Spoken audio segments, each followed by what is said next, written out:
A Rússia, antes União Soviética, já foi famosa por ter a frota de tanques mais poderosa do mundo. Seus tanques T-34 foram decisivos contra os nazistas na Segunda Guerra Mundial, e sua grande frota na Guerra Fria a tornou uma das superpotências militares mais temidas. Mas os tempos mudaram. A frota de tanques da Rússia, enferrujada e presa com fita adesiva, está longe da força poderosa que já foi. Já não é mais um símbolo de força. Agora é um reflexo do desespero enfrentado pelas forças armadas do país, que recorrem a medidas cada vez mais drásticas para encobrir suas perdas e manter a pressão sobre a Ucrânia. Esta é a verdade sobre os tanques da Rússia hoje. Primeiro, há as perdas. Quando a guerra com a Ucrânia começou no início de 2022, estimativas de especialistas sugeriam que a Rússia tinha mais de 16 mil tanques no total, com cerca de 3.300 deles em pleno funcionamento e prontos para combate. A maioria dos outros eram modelos soviéticos antigos, guardados por décadas em depósitos caso o exército russo precisasse um dia. Na época, os comandantes russos provavelmente acreditavam que sua força superaria qualquer resistência ucraniana. Eles tinham uma boa mistura de tanques modernos como o T-90M e opções mais antigas, mas ainda confiáveis, como os T-80. Com tanto poder de fogo à disposição e uma força muito menor em seu caminho, os russos provavelmente esperavam atravessar a Ucrânia, destruindo qualquer obstáculo em uma rápida rota para a vitória. Eles estavam errados. Como se sabe agora, a resistência da Ucrânia foi muito maior do que os russos jamais esperavam. As forças armadas ucranianas defenderam sua terra com notável determinação e muitos civis se alistaram para lutar. Não demorou muito para que os primeiros tanques russos ficassem pelo caminho. Com minas, mísseis e depois drones, a Ucrânia foi destruindo um a um. Com a chegada dos mísseis Javelin dos Estados Unidos da América e das armas anti-tanque NLOR britânicas, aumentou ainda mais o número de tanques russos destruídos. A Rússia também não fez exatamente um bom trabalho em cuidar de seus tanques. Nas primeiras semanas e meses da guerra, surgiram inúmeros relatos de tanques sendo enviados para áreas perigosas, sem reforços relevantes e unidades de apoio. Então, eles eram rapidamente encurralados e destruídos. Houve relatos de tanques emboscados por forças ucranianas, utilizando de forma inteligente a vantagem de conhecerem o próprio território, e outros ficando presos em ambientes urbanos densos para os quais nunca foram projetados para operar. Tripulações de tanques russos foram enviadas à linha de frente sem treinamento ou experiência de combate adequados, inevitavelmente levando a erros mais caros, baixas e perdas. E essas perdas foram se acumulando pouco a pouco à medida que a guerra avançava. É praticamente impossível saber o número exato de tanques russos destruídos, pois as estimativas variam conforme a fonte. As forças armadas da Ucrânia afirmam ter destruído seu 10º milésimo tanque russo em fevereiro deste ano. Enquanto isso, o veículo de inteligência de fonte aberta Oryx relata pouco mais de 4.000 perdas de tanques russos, todas elas confirmadas de forma independente. Utilizando mídias de fonte aberta, como imagens de satélite e vídeos da linha de frente, o número real provavelmente está entre esses dois extremos. Mesmo se Oryx estiver 100% certo, 4.000 tanques ainda é um número impressionante perdido pela Rússia. Esse número supera os 3.300 tanques operacionais com que o país iniciou a guerra e excede o total de tanques da maioria dos países. Mesmo para um país como a Rússia, que é famosa por suas enormes frotas históricas de tanques e produção em larga escala de tanques. Perdas desse tipo são totalmente insustentáveis, e o país foi forçado a ajustar suas táticas de acordo. Esse é um dos motivos pelos quais a Rússia focou tanto na guerra com drones nos últimos meses, enviando níveis recordes de drones para a Ucrânia para danificar sua infraestrutura e massacrar seus civis. Drones custam bem menos que tanques e são mais fáceis de produzir em massa. O Kremlin pode lançar milhares desses mísseis por mês contra Kiev e outros alvos, sem se preocupar se a maioria for abatida. Oryx. Os ataques de linha de frente da Rússia também se transformaram dramaticamente nos últimos tempos, com muito menos tanques e veículos blindados enviados para o confronto. Em vez disso, as tropas geralmente recebem ordens para entrar em território ucraniano a pé ou a bordo de carros ou motocicletas. Enquanto isso, os tanques são mantidos, na maioria das vezes, longe das linhas de frente, em relativa segurança. Mas a Rússia não pode parar de usar tanques totalmente. Ela precisa de seus blindados pesados para manter a pressão em áreas-chave e liderar investidas em cidades e vilarejos fortificados. Ela quer tomar o controle, como Pokrovsk, na região de Donetsk. Porém, com tantos tanques destruídos, restam à Rússia apenas duas opções: fabricar novos tanques ou retirar antigos do armazenamento. Ela faz o máximo para produzir mais tanques. Triplicou a produção dos T-90Ms, podendo agora fabricar cerca de 300 novos por ano. Mas são muito caros. Cada um custa cerca de 45 milhões de dólares. O T-14 Armata, outro carro de combate moderno da Rússia, custa ainda mais, entre 5 e 9 milhões de dólares cada. Eles são tão caros que alguns analistas acreditam que a Rússia tem medo de usá-los. Então, depois de investir todo esse tempo e dinheiro para criar esses tanques de última geração, com seus sistemas de controle avançados, armamentos supostamente de classe mundial e defesas super resistentes, a Rússia, na verdade, não pretende usá-los. E isso não é apenas um boato ou teoria, é algo sobre o qual autoridades russas falaram abertamente. Sergei Chemezov, Chief Executive Officer do conglomerado estatal de defesa Rostec e aliado próximo do presidente russo Vladimir Putin, admitiu: o Armata, em geral, é um pouco caro. Ele é funcionalmente superior aos tanques atuais, mas é valioso demais. Então o exército provavelmente não o usará. Agora é mais fácil para eles comprarem os T-90S. O diretor executivo admitiu que a Rússia precisa buscar alternativas mais baratas, dizendo: precisamos de dinheiro para criar tanques e armas novas, talvez mais baratas. Portanto, se houver uma oportunidade de comprar opções mais baratas, por que não? Então, embora a Rússia possa se dar ao luxo de fabricar novos tanques, ela realmente não pode se dar ao luxo de arriscar perdê-los na Ucrânia. Assim, sua única opção restante é vasculhar antigos depósitos soviéticos espalhados pelo país, numa tentativa desesperada de trazer tanques com décadas de idade para uma luta dos dias atuais. Analistas de inteligência de fonte aberta têm acompanhado de perto essas instalações nos últimos meses. Em julho, um desses analistas, chamado John Pinucci, revelou isso. A Rússia tentava reativar tanques T-72 desativados, a maioria dos anos 1970, tornando-os quase cinquentenários. Em 14 de julho, John P. escreveu: sinais recentes em grandes depósitos como a 349, onde ficam T-72, as indicam que a Rússia prepara esses tanques para uso novamente. Ele seguiu compartilhando imagens de satélite das bases, mostrando o movimento dos tanques com o tempo. Ele também explicou que esses tanques estavam em grande parte em condições ruins, ou muito ruins, o que não é surpreendente, considerando a idade deles. E o fato de que muitos ficaram simplesmente parados no mesmo lugar por várias décadas, sendo gradualmente cobertos de ferrugem, poeira e sujeira.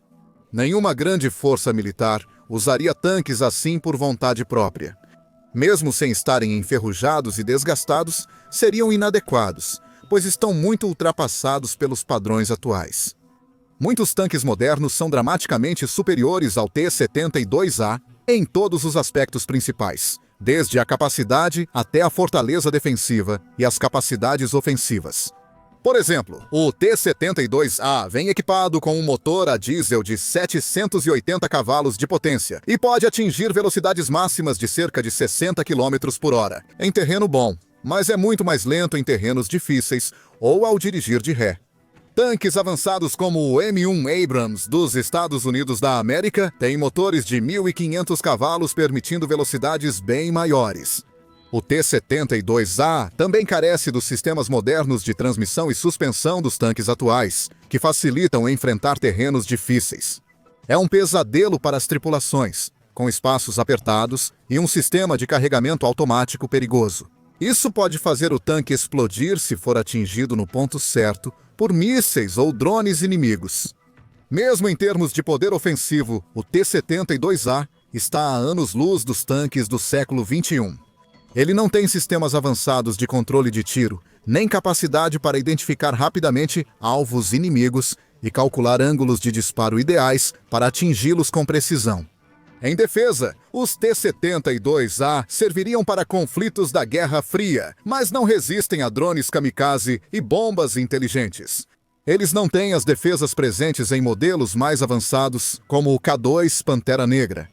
Eles não possuem proteção ativa, blindagem reativa explosiva e quase nenhuma defesa contra foguetes guiados ou drones atingindo seus pontos mais vulneráveis.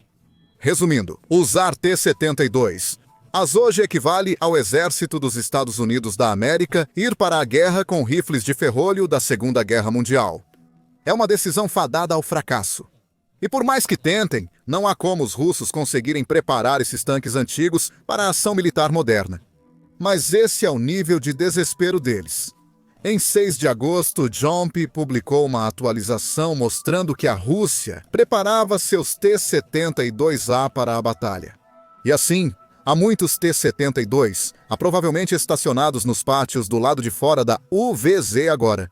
Provavelmente alguns T-72B do 1311 Ésimo também. Com certeza eles serão reformados mais cedo ou mais tarde. A UVZ citada por Jomp é a sigla para Uralwagen Zavod, um dos maiores complexos industriais da Rússia e principal fabricante mundial de carros de combate. Ela está em Nizhny Tagil, no interior da Rússia, a mais de 1.600 quilômetros da fronteira com a Ucrânia. Quando tanques aparecem fora da Uralwagen Zavod, normalmente serão levados à fábrica para reparos, reformas e possível modernização antes de irem à linha de frente. O fato de a Rússia considerar usar os T-72A em combate já é extraordinário. Isso também mostra como a situação piorou, já que esses são dos tanques mais antigos e frágeis da frota. Quando a guerra começou, a Rússia tinha muitos outros tanques soviéticos em seus depósitos, incluindo variantes mais modernas do T-72B, fabricadas nos anos 1980, com várias melhorias sobre os T-72. Novos canhões principais, estabilizadores, controles de tiro, mísseis guiados, blindagem reforçada e motor mais potente. Naturalmente, à medida que os estoques iniciais de tanques da Rússia começaram a diminuir, ela recorreu primeiro a tanques como os T-72B, localizando-os semi-utilizáveis e enviando-os à fábrica para reforma. Analistas de código aberto também perceberam isso. Jomp escreveu no final de julho. Parece que qualquer estoque de T-72Bs mantido pela Uralwagen Zavod em suas próprias instalações agora já não existe mais.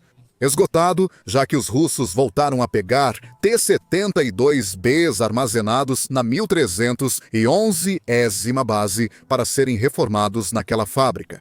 O estoque deve acabar logo. Estimo que retiraram 20 por mês, mas parece que os T-72B já estão no fim.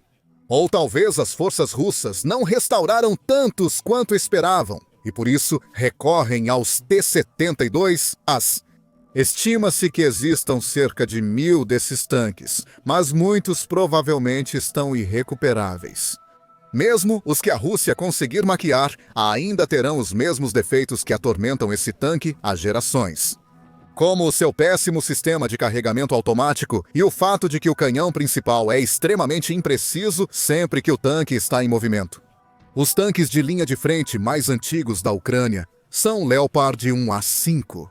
Eles não se comparam aos tanques mais modernos, como o K-2 Black Panther e o M1A2 Abrams, mas ainda são mais recentes e superiores aos T-72. Eles foram fabricados na década de 1980 e, pelo menos, possuem canhões estabilizados que permitem disparar com precisão nos alvos mesmo enquanto manobram pelo campo de batalha. A Ucrânia também recebeu tanques ocidentais avançados de aliados da OTAN, como o M1 Abrams dos Estados Unidos da América, o Challenger 2 do Reino Unido e o Leopard 2 da Alemanha. Assim, em combates entre tanques com relíquias soviéticas russas, a Ucrânia tem vantagem. Os T-72A não são os únicos tanques antigos usados pelo Kremlin para reforçar sua frota. Análises adicionais de inteligência de fonte aberta revelaram que a Rússia também está atualmente dependendo bastante dos T-62, que são ainda mais antigos. Esses tanques entraram no exército soviético em 1961, mas foram considerados obsoletos e reservados nos anos 1970, substituídos pelos T-72 e T-80 TAS. As especificações técnicas do T-62 são, do ponto de vista russo, constrangedoras. Eles têm motores fracos de 580 cavalos e alcançam, no máximo, 50 km por hora, sendo muito mais lentos que os principais tanques de batalha modernos. Eles também não têm os equipamentos avançados dos tanques atuais, como telemetros a laser, miras termais e computadores balísticos de bordo. Analisando mobilidade, poder ofensivo, força defensiva ou tecnologia tática, o T-62 é insatisfatório em todos os aspectos importantes. Eles são considerados tão antigos e praticamente sem valor pelos padrões de hoje. Quando as forças ucranianas capturaram dezenas deles no início da guerra, decidiram usá-los como veículos de transporte e resgate. Removeram torres e canhões para tornar os tanques mais leves e móveis, usando-os em missões especializadas. Como ajudar tanques mais modernos a escaparem de atoleiros ou terrenos difíceis, ou auxiliar na construção de pontes temporárias. A Rússia ainda utiliza os T-62 como tanques de batalha principais. Sem surpresa, a Rússia também está perdendo muitos, segundo dados recentes do War Spotting. O War Spotting analisou as perdas de tanques da Rússia durante um período de 6 meses, de fevereiro deste ano até o início de agosto. Examinando quais tipos de tanques a Rússia perdeu a cada mês e fazendo algumas descobertas interessantes ao longo do caminho. Primeiro, analistas notaram que as perdas de tanques russos diminuíram bastante em junho e julho, com apenas 22 e 19 perdas respectivamente. Em comparação com os meses anteriores, que chegaram a registrar até 70 tanques perdidos no total. A análise revelou que a maioria das perdas russas são de tanques T-70 e 2 seguidos pelos T-80 e pelo Humboldt T-62. Ao analisar os dados de julho, os T-62 lideraram com 6 destruídos confirmados, em comparação com apenas 4 T-72-2, T-80 e 2 T-90. Os tanques T-64 também aparecem nos dados de avistamentos de guerra. Projetados nos anos 1950 e produzidos em 1963, eles são tão desatualizados e obsoletos quanto os T-60 e 2 e T-72. Só podemos imaginar o estado ruim de alguns desses tanques, enferrujados, sujos, com canhões, torres e peças principais quase soltas e dificuldade de locomoção. São basicamente grandes armadilhas de metal mortais para equipes azaradas que entram. Mesmo os restaurados e parcialmente modernizados na Ural Vagon Zavod estão muito desatualizados para os padrões atuais. Com pouca chance de sobrevivência e incapaz de causar danos duradouros nos campos de batalha da Ucrânia.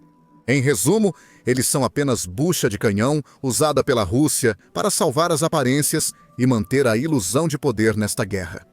Qualquer soldado escolhido para dirigir esses velhos trastes na batalha deve sentir que foi enviado em uma missão suicida por seus comandantes. E a cada tanque perdido, a moral entre as fileiras russas certamente está em uma queda acentuada e dramática. Essa estratégia, como tantos outros elementos da invasão russa à Ucrânia, não é sustentável. A Rússia tem poucos tanques antigos para retirar do armazenamento e enviar a Donetsk, Kharkiv e Kherson, onde são destruídos por foguetes e drones ucranianos.